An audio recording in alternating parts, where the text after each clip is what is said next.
Welcome students. आज के lecture में हम इस चैप्टर को रीड करना शुरू करेंगे जिसका नाम है from the diary of Anne Frank. दोस्तों बहुत ही इंटरेस्टिंग है। हम स्टार्टिंग में देखेंगे कि कैसे जो एनी फ्रैंक है वो एक डायरी लिखना शुरू करती है। ऐसा क्या होता है, डायरी को वो अपनी लाइफ में क्या इंपॉर्टेंस देती है, हम इसकी बात करने वाले हैं। तो चलिए शुरू करते हैं। देखिए, writing in a diary is really strange experience for someone like me. यहाँ पे जो एनी फ्रैंक है वो कहती हैं कि एक एनी फ्रैंक जैसी लड़की के लिए डायरी लिखना एक बहुत ही स्ट्रेंज एक्सपीरियंस है। ऐसा क्यों? देखिए, not only because I have never written anything before but also because it seems to me that later on neither I nor anyone else will be interested in the musings of a 13-year-old school girl.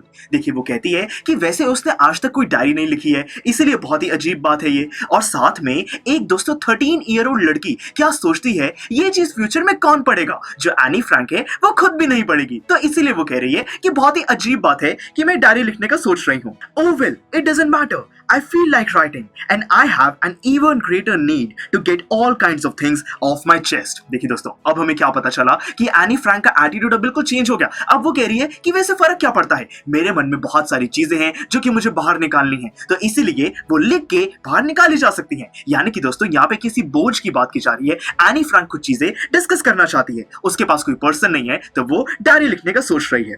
Paper has more patience than people. दोस्तों Anne Frank कहती है कि एक paper में लोगों से ज्यादा patience होती है, क्योंकि जो लोग हैं वो तो दोस्तों पेशेंस के साथ सुनते नहीं है किसी भी चीज को। पेपर से तो आप जितनी मर्जी बातें कर सकते हो। I thought of this saying on one of those days when I was feeling a little depressed and was sitting at home with my chin in my hands, bored and listless, wondering whether to stay in or go out. दोस्तों यहाँ पे Anne Frank ने ये जो line है कि paper में लोगों से ज्यादा पेशेंस होती है, ये तब सोची जब ये किसी दिन घर पे ज्यादा डिप्रेस्ड फील कर रही थी। ये सोच रही थी कि बाहर जाना है या फिर घर के अंदर ही रहना है, और दोस्तों बड़ी सारी चीजें लोगों के साथ शेयर करना चाहती थी, बट इसके पास कोई है नहीं बात करने को, तो ये डिप्रेस्ड है। इसने अपना हाथ भी चिन के ऊपर ऐसे रखा हुआ है, बहुत ज्यादा ये बोर फील कर रही थी उस दिन। I finally stayed where I was, brooding. अब दोस्तों यहाँ पे जो एनी फ्रैंक है वो कहीं नहीं जाती, जहां पर अपने घर में बैठी होती है उस दिन वहीं पर बैठी रहती है। ब्रूडिंग मतलब कि बहुत ही डीप थॉट में वो कुछ सोचे जा रही है, कुछ ज्यादा एक्टिविटीज नहीं कर रही। Yes, paper does have more patience. वो कहती है कि हाँ, पेपर में लोगों से ज्यादा पेशेंस तो होती ही है। And since I'm not planning to let anyone else read this stiff back notebook grandly referred to as diary,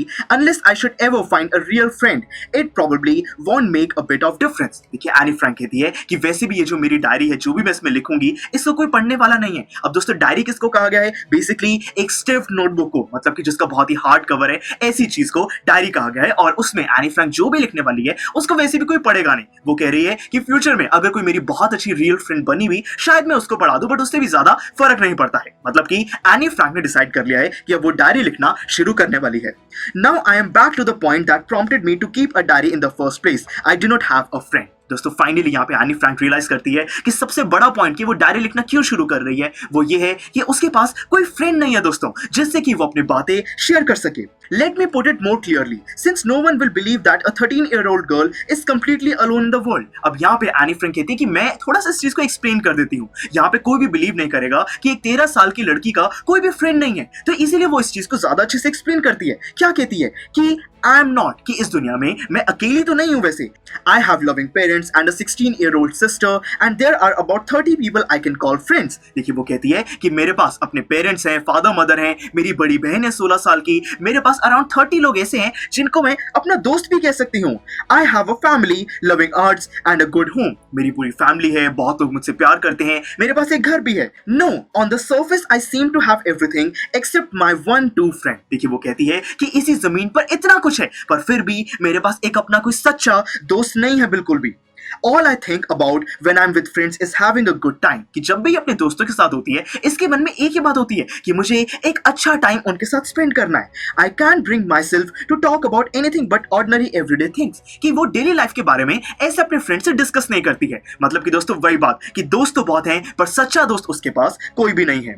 We don't seem to be able to get any closer and that's the problem. यहाँ पे दोस्तों Anne Frank problem को address करती है कि problem यही है कि वो अपने फ्रेंड से ज्यादा अच्छे से क्लोजली बात नहीं कर पाती है। May be it's my fault that we don't confide in each other, कि शायद से ये एनी फ्रैंक की ही गलती है कि वो अपने दोस्तों से ज्यादा बात नहीं कर पाती है।